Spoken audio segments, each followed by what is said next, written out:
if you are in an abusive relationship, or if you're just really unhappy and you don't have loving people in your life supporting you, that mean girl voice starts to take on a life of her own, and she represents all the negative people in your life. A bad boss, bad mother or father, a bad spouse. This is where when you're writing down these things and you're finding something that you don't like about yourself, talk back at the mean girl voice. Welcome to another episode of Write of Your Life, where life happens and life storytelling transforms it. I'm your host, Stacey Curtis. I've made it my mission to help people with tough life situations tell their stories. Why? Because life story writing helped me get through a very difficult time. The Write of Your Life podcast is committed to sharing compelling stories of ordinary people. Our goal is to help you, our listeners, know how to transform your own life by telling your life stories. Our show is brought to you by lifestorytelling.com. And guess what?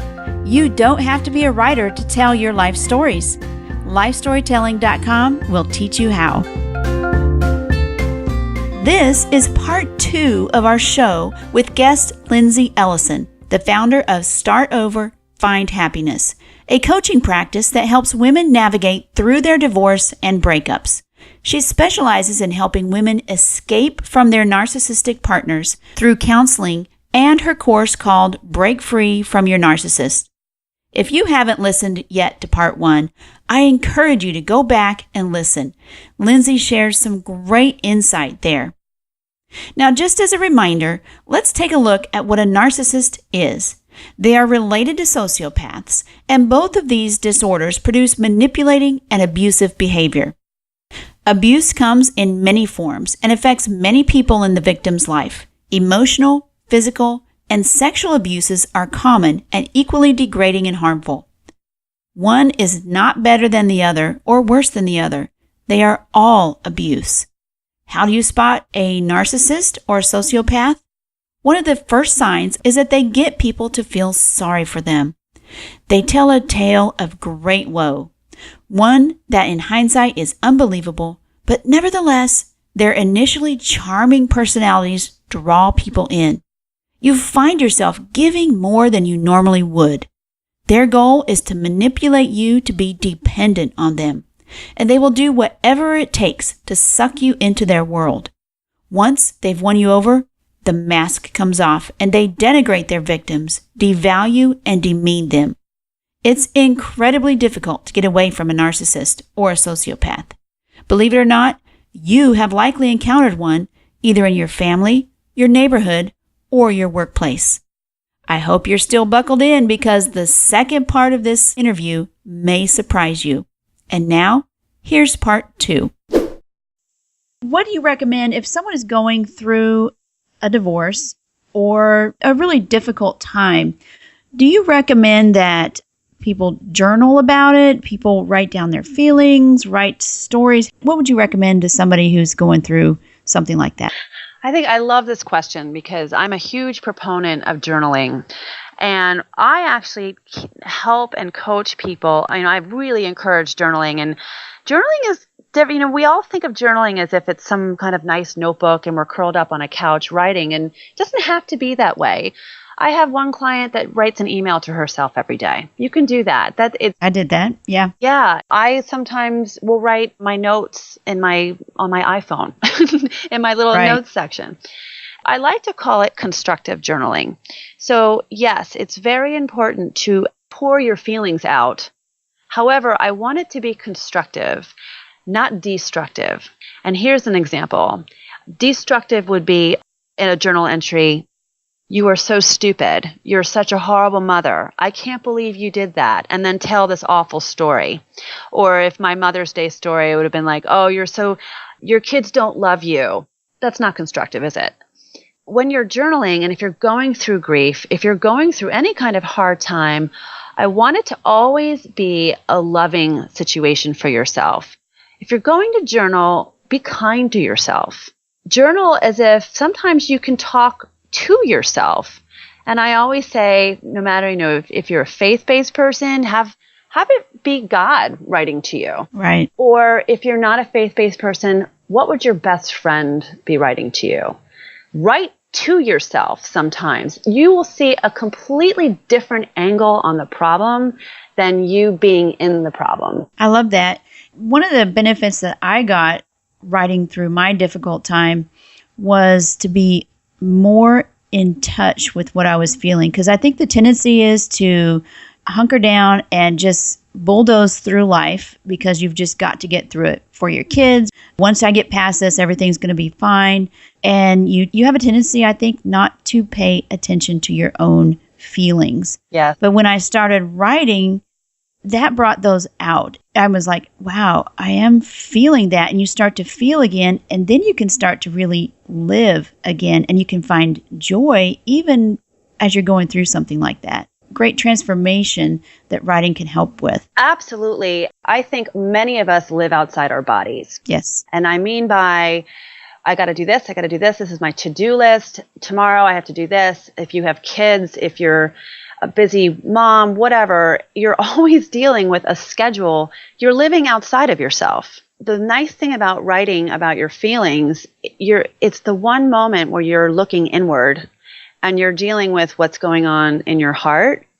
And there's a lot of healing benefits from that. It's a lot like meditating. I always say writing is a lot like meditating.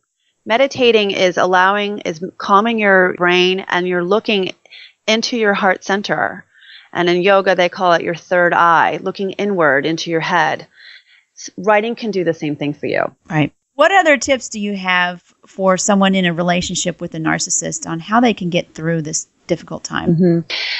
Oh, I have so many tips. And it's actually a course, isn't it? I'd say in terms of when you're with a narcissist, there's a reason why you're with a narcissist. And a lot of it has to do from what went on in your childhood. And what your childhood told you, you were probably living with a narcissist or a codependent, could have been a mother or father.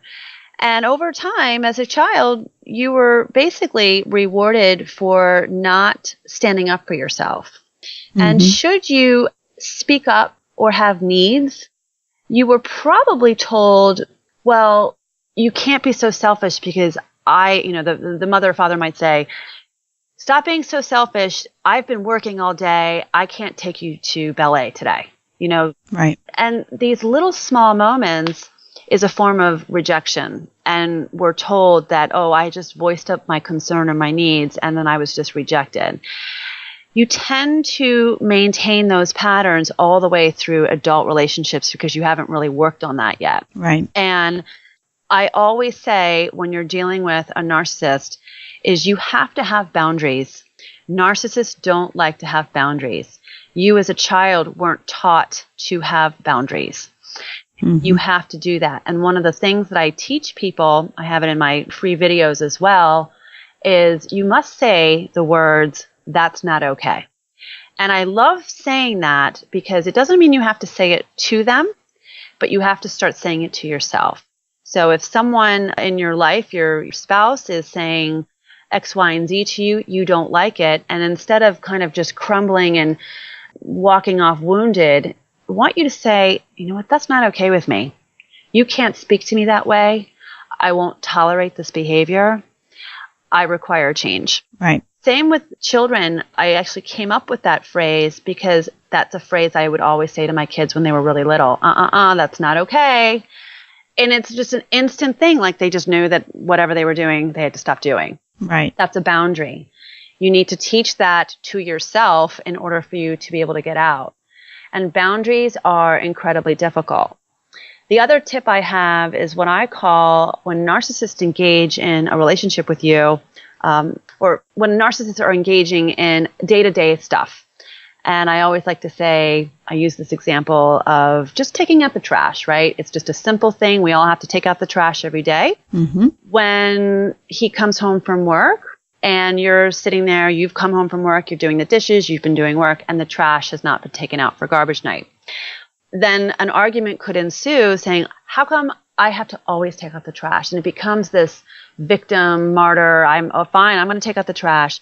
And just a small life day-to-day chore turns into World War III. Right. That's what happens when you're with a narcissist. Just the smallest things, just logistics, just, are you going to take Sally to baseball or am I going to take him? And then it turns into World War III. You can't get through life without it. When you get sucked in and pulled into these little arguments, I call that the narcissistic vortex. That is when you get sucked in, where you are starting to defend yourself, change your mind, or try to get him to see the light. Right. And when they don't see it, that's where the argument, because you just really are trying to, you actually just can't believe someone can't comprehend something so simple. You think it's your job to change his mind. Well, what I do is teach people that these narcissists will never, ever change their mind. I mean, they think they're never wrong. They are incapable of having a conversation. Exactly. So when you're sucked into the vortex, you do not engage. And that's just kind of a big rule. Do not engage, walk away. And the vortex can happen over text messaging. I see that a lot of, well, you didn't do this and you didn't do this. And so one simple request could turn into this texting battle of lots of horrible hatred things being passed to each other. And now you're in World War III again. And stop. Just don't engage. Shut it down. Don't respond. Right. Yes or no answers if you have to. That is it. And I say it, and it's really, really difficult to do, especially if you're with this person for a long time. It is. Once you start doing that, though, and see the effectiveness, it will change your life. That's what happened to me. Even a compliment to that person can turn into, like you said, World War III. Isn't that amazing? It is. It's incredible. Yep. What would you say to somebody who would say, I'm not necessarily to themselves or out to anybody, but it just internally they have that, I am scared to look inward. I'm scared to change the status quo. I'm scared to write about this because I might find something I don't like about myself. Well, then I would ask that person, what is it that makes you so scared of finding out about what you don't like? If you don't like something about yourself, you actually have the power to change it. Mm-hmm. That's the amazing thing. You have the power to change. A lot of the times people get stuck, and that's where I come in, and that's where any good coach could come in and help you unstuck yourself, if that's a word. Right. Where you feel as though I want to change, but I don't know how. Again, it's being kind to yourself. It's allowing yourself to be a flawed person. It's okay. Stop beating yourself up. One of the things I have also talked a lot about is the mean girl voice. Some people call it the inner critic. We all have different words, but I call it the mean girl voice because she really is that mean person talking to you. Right. And if you are in an abusive relationship, or if you're just really unhappy and you don't have loving people in your life supporting you, that mean girl voice starts to take on a life of her own, and she represents all the negative people in your life. A bad boss, bad mother or father, bad spouse. This is where when you're writing down these things and you're finding something that you don't like about yourself, talk back at the mean girl voice. Say to her, let's use an example. I'm so disorganized. I don't know why I'm so disorganized. I can't get my life together. Life is so chaotic and I can't seem to slow down. Wonderful roadblock. That's an issue. And typical. Yeah. We all have that. Well, I would say write back to her and say, Sally, let's say your name's Sally. Sally, yes, okay, so you've had a bad day. You are disorganized today. But what's making you disorganized, Sally? What's getting in the way of you trying to get it done? And then, as the writer, you can answer your own questions. You could say, "Ooh, I guess I'm afraid." And that's another way to get those feelings out, to discover more about yourself if you think through that and write it out. Mm-hmm. Another thing that you just kind of brought out a little bit is that people think sometimes that they have to be perfect in order to say no to another person. You have to have no flaws in order to put up your boundaries. Mm-hmm. But you don't. There's nobody that's perfect, right? Nobody. There's nobody that's perfect. You can work on yourself, but you don't have to be perfect in order to say, stop, that's not right, to the other person. Absolutely.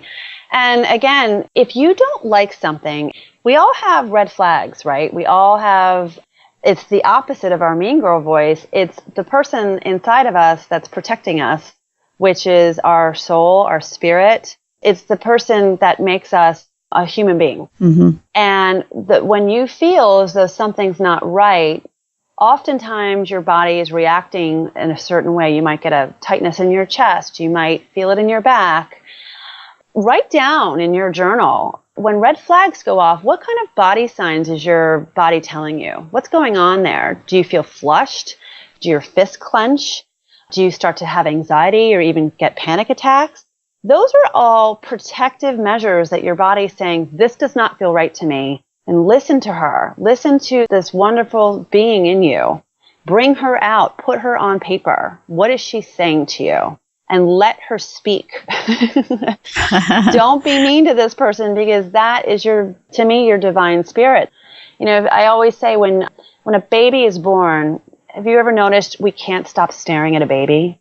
Even if the baby is sleeping, you just can't stop staring. And it doesn't even have to be your kid. To me, babies are the purest form of self. It's before they're flawed. It's before they're told that they can't do things. Right. So true. That baby is in us, and we tend to have that baby disappear the older we get. And when you can bring her out, that baby's still there. To me, that's your soul. I remember when my son was born, my second son, my first son, I don't remember because it was awful. But when my second son was born, I actually remember him being put on my stomach. When I had this child, I realized, oh my God, we really do have a soul. Right. We really do. We have it.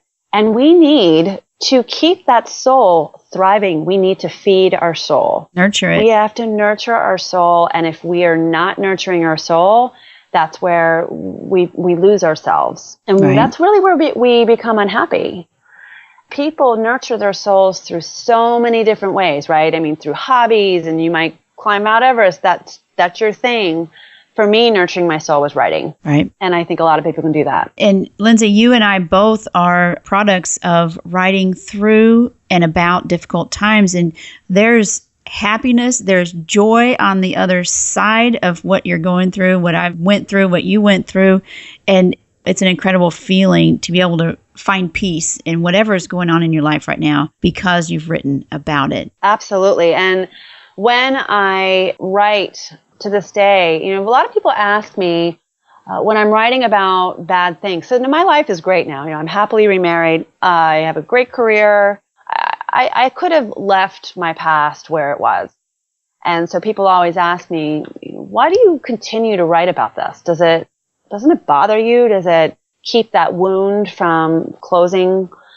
And I always say no. It does not. I think as I get older and I get better at what I'm doing and I finesse my craft, I find more ways of delivering the good message to others. Right. And when you're writing in your painful state, and I have journals that like 3 notebooks long of the bad stuff, I love to go back and read that sometimes. And I really feel so sad for that person that I used to be. But I would not be who I am today if I hadn't done all that. That's right. So you've got to get started. If you're not writing through these times or writing about these times, I would encourage everybody just to start. Just start anywhere. Start now. Start today. And because at some point you're going to be able to look back and see, hey, I'm free from that. I've come a long way. And Lindsey, you have something to give away to our audience, a mini ebook, right? I do. I have taken all of my really good viral blogs that have gone around, blogs that have been so incredibly helpful to my audience. I used to come up with, I'd meet somebody new and then I'd be looking and digging around. I knew I wrote that thing a long time ago. Where was that? I just decided to compile it and create a little mini ebook. It's specific to obviously narcissist relationships, but I feel as though we all know a narcissist. We know someone who has a narcissist.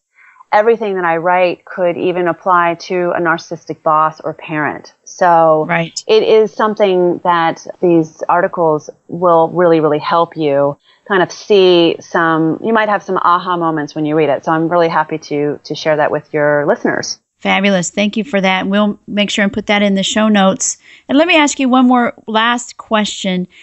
Where and when do you write? Tell me about your writing habit. Good question. I have to write in the morning. I write at my computer. I write a weekly blog, so I write every Wednesday, and then every now and then, especially if I'm promoting a webinar or a course, I will push it out to my blogs, to Huffington Post or to Divorced Moms, and that work has been syndicated. So that's the other awesome thing, is when you do write, your work can be syndicated, not even to your knowledge. A lot of things I'm like, oh, I just saw myself on Yahoo. That's pretty cool. Right. But when I write, first of all, it's my most favorite thing I do still. Mm-hmm. Of all I do, so I coach, I have to do a lot of marketing, I have to get my business underway. But when I write my blog, I feel so connected with my reader. I love to write. But I have to write in the morning. It's the first thing I have to do. So I publish every Wednesday. So I generally write on a Monday and write in the Monday mornings. And I really put it on my calendar. Make sure from 8 to 9:30 I'm writing. And anytime after that, I get very sidetracked. I'll be checking Facebook or I'll do other things. And it's important that when you're writing, especially if you're writing for an audience, shut everything down, turn off your phone. Close all your applications on your computer. It's so easy to get sidetracked, because when you aren't sidetracked and you're really focused on your work, then that's where the content really starts to get really good. You have given us a ton of information to think about. Your website is lindseyellison.com. We thank you for your tips and the giveaway that you've given our listeners. And thank you for being that founder of Start Over, Find Happiness. We appreciate all that you've done. Thank you so much. And I just love the work you're doing as well, and inspiring others to write. I think the work is so important. I'm just so happy to be on this show. I really appreciate you having me. Wow, I'm sure you enjoyed these 2 episodes with Lindsey as much as I did. Find out more about this topic on our show notes page. Time now to peek into the Life Story Toolkit, where we share information on one particular tool that you might consider using if you're writing or would like to start writing about your life. The Life Story Toolkit is sponsored by lifestorytelling.com, where you can find your life theme, discover where to start writing, and craft your life into a compelling story. This episode's Life Story Toolkit features Evernote. Evernote is very popular, and if you haven't heard of it before, it's really a productivity tool. It can be used by writers, bloggers, entrepreneurs, professionals, or anyone at all who wants to be more organized. From short lists to lengthy research, no matter what form your writing takes, Evernote keeps you focused on moving those ideas from inspiration to completion. Easily gather everything that matters. Clip web articles, capture handwritten notes, and snap photos to keep the physical and digital details of your writing projects with you at all times. Evernote Basic is free, and it gives you the tools to keep your work effortlessly organized. Write and collect ideas in notes, group those notes into notebooks, clip files from the internet, and easily find everything across all platforms. You can even share and collaborate on writing projects in real time.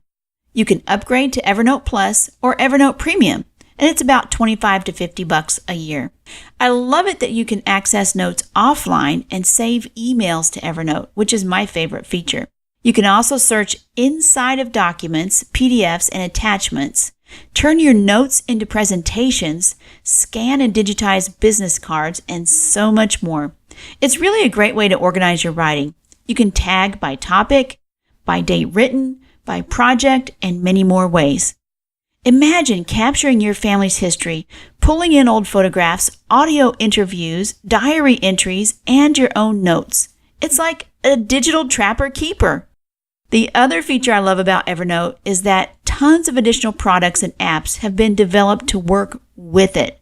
From Sketch, which helps you make notes right on digital photos, to list or blog creators, to notebooks that recognize your handwriting, turning your drawings and notes digital and sending them to Evernote. You can find out more at evernote.com, and I think you'll like adding Evernote to your life story toolkit. That's all we have for today. I'd like to thank Lindsey Ellison for sharing her answers with us in our power-packed double episodes. Show notes, a free download, and all the links mentioned today are at rightofyourlife.com/Ellison2. And remember, she's got that mini ebook that she's giving away to women interested in breaking free. You can get that information at the show notes. If you like this podcast, please share it with someone who has an interesting story to tell or who enjoys listening to interesting stories. We'd love your comments, so head over to rightofyourlife.com and tell us what you think. To be notified of future episodes, just subscribe to this podcast on iTunes, Stitcher, or your app of choice. Of course, we're also on Pinterest, Facebook, and just about anywhere you can hold a social media conversation. My handle is Right of Your Life. This story is put together by consulting producer Nick Jaworski at podcastmonster.com and myself, Stacey Curtis. We hope that today you have the right of your life.